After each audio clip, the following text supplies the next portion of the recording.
નમસ્કાર મિત્રો, welcome to my YouTube channel. આજે આપણે ધોરણ 6 સામાજિક વિજ્ઞાન ચેપ્ટર 1 ચાલો ઇતિહાસ જાણીએ ના કેટલાક મહત્વપૂર્ણ એમસીક્યુની વાત કરીશું. તો કે પહેલો પ્રશ્ન છે, ગુજરાતમાં કઈ જગ્યાએથી 4000 વર્ષ જૂનું સ્થળ મળી આવ્યું? તેમાં ઓપ્શન છે એ વડોદરા, બી કચ્છ, સી સુરત કે ડી આણંદ. તો જવાબ આવે છે બી કચ્છ. બીજો પ્રશ્ન છે, નીચેનામાંથી કયું વિધાન એ અયોગ્ય છે? તો કે ઓપ્શન છે એ તાડના વૃક્ષના પર્ણ પર લખાયેલા લેખને તાડપત્ર કહે છે. બી છે ભુર્જ વૃક્ષની સાલ પર લખેલા લેખને ભોજપત્ર કહે છે. સી છે બંને વિધાનો અયોગ્ય છે કે ડી છે બંને વિધાનો એ યોગ્ય છે. તો જવાબ આવે છે ડી, બંને વિધાનો એ યોગ્ય છે. એટલે કે ભુર્જ વૃક્ષના સાલ પર લખેલ લેખને ભોજપત્ર કહે છે અને તાડ વૃક્ષના પર્ણ પર લખેલ લેખને તાડપત્ર કહે છે. ત્રીજો પ્રશ્ન છે, અહીં તાડપત્ર અને ભોજપત્રની માહિતી આપેલ છે. તો પ્રાચીન સમયમાં આને લખવા માટે તાડપત્ર અને ભોજપત્રનો ઉપયોગ કરતા હતા, જેને હસ્તપ્રત કહીએ છીએ. તાડપત્ર એટલે તાડ વૃક્ષના પર્ણ પર લખાયેલા લેખ, જ્યારે ભોજપત્ર એટલે હિમાલયમાં થતા ભુર્જ નામના વૃક્ષની સાલ પર લખાયેલા લેખને ભોજપત્ર કહે છે. ત્રીજો પ્રશ્ન છે, નીચેનામાંથી કયા લખાણો લાંબા સમય સુધી ટકી રહે છે? એ તાડપત્ર, બી ભોજપત્ર, સી શિલાલેખ કે ડી આપેલ પૈકી એક પણ નહીં. તો તેમાં જવાબ આવે છે સી શિલાલેખ. અભિલેખો તો કે ધાતુઓ અને પથ્થર પર કોતરીને લખાયેલા લેખને અભિલેખો કહે છે. તે પ્રાચીન ભારતમાં અનેક રાજાઓ રાણીઓને તેમના રાજ્ય, વિજય, ધર્મ, સંસ્કૃતિની માહિતી આવા અભિલેખોમાં અંકિત કરવામાં આવતી હતી. નીચેનામાંથી કયો વિકલ્પ યોગ્ય છે તે તપાસો. ચોથો પ્રશ્ન, તો કે જવાબ એમાં ઓપ્શન છે એ હેમચંદ્રાચાર્ય જૈન મંદિર પાટણ, બી છે શ્રી મહાવીર જૈન આરાધના કેન્દ્ર કોબા ગાંધીનગર, સી છે ભોજે અધ્યયન અને સંશોધન વિદ્યાભવન અમદાવાદ, તો ડી છે આપેલ તમામ. તો જવાબ છે ડી આપેલ તમામ. તાડપત્રની ચર્ચા કરીએ તો કે તાડપત્ર એટલે કે તામ્રપત્ર, તાંબાના પાત્રા ઉપર કોતરીને લખાયેલ લેખ એટલે તામ્રપત્ર.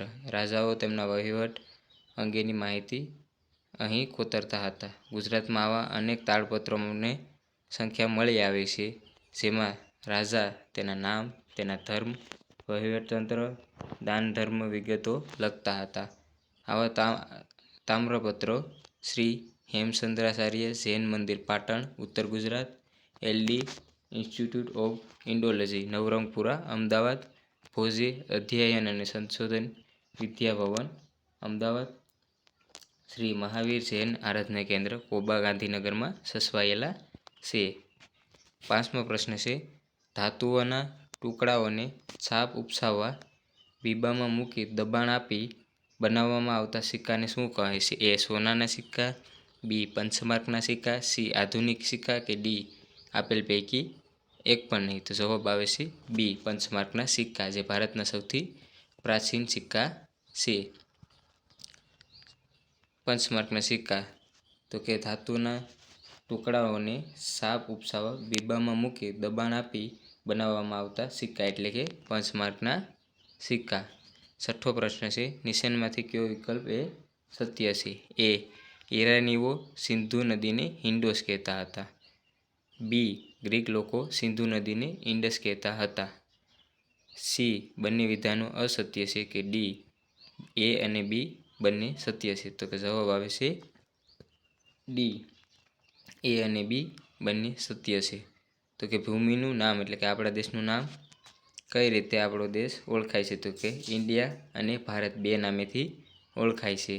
ઇન્ડિયા શબ્દ એ ઇન્ડસ ઉપરથી ઉતરી આવ્યો છે, જેનું સંસ્કૃત ભાષામાં નામ થાય છે સિંધુ. પ્રાચીન ઈરાની અને ગ્રીસના લોકો સિંધુ નદીથી પરિચિત હતા. તેઓ આજથી 2500 વર્ષ પહેલાં તેના સંપર્કમાં હતા. ઈરાનીઓ સિંધુ નદીને હિન્ડોસ કહેતા, જ્યારે ગ્રીક લોકો તેને ઇન્ડસ કહેતા હતા. 7મો પ્રશ્ન છે, જ્યાં અભિલેખો રાખવામાં આવે છે તેને શું કહે છે? એ. અભિલેખા ભવન, બી. અભિલેખાગાર, સી. અભિલેખા મકાન કે ડી. અભ્યાસ લેખાગાર? તો કે જવાબ આવે છે બી. અભિલેખાગાર. 8મો પ્રશ્ન છે, તાડપત્ર અને ભોજપત્ર મુખ્યત્વે કઈ લિપિમાં લખેલ છે? એ. અવધી, બી. પ્રાકૃત, સી. પાંડુ કે ડી. સંસ્કૃત? તો કે જવાબ આવે છે સી. પાંડુલિપિમાં લખેલ છે. 9મો પ્રશ્ન છે, કઈ પદ્ધતિથી પુરાતન સમયના અવશેષોની ચોક્કસ સમયની જાણ મળી શકે છે? એ. એસિડ ટેસ્ટ પદ્ધતિ, બી. કાર્બન ડેટિંગ પદ્ધતિ, સી. કાર્બન 14 પદ્ધતિ કે ડી. બી અને સી બંને? તો જવાબ આવે છે ડી. બી અને સી બંને. આ બંને પદ્ધતિ એક જ છે. 10મો પ્રશ્ન છે, રાષ્ટ્રીય અભિલેખાગાર ક્યાં આવેલ છે? એ. મુંબઈ, બી. કોલકાતા, સી. દિલ્હી કે ડી. અમદાવાદ? તો કે જવાબ આવે છે સી. દિલ્હી. સી. દિલ્હી. અને ગુજરાતનું રાજ્ય કક્ષાનું અભિલેખાગાર એ ગાંધીનગરમાં આવેલું છે. મિત્રો, મારો વિડીયો તમને પસંદ આવ્યો હોય તો આને લાઈક કરજો અને મારી ચેનલને સબસ્ક્રાઈબ કરજો. જય હિન્દ, જય ભારત.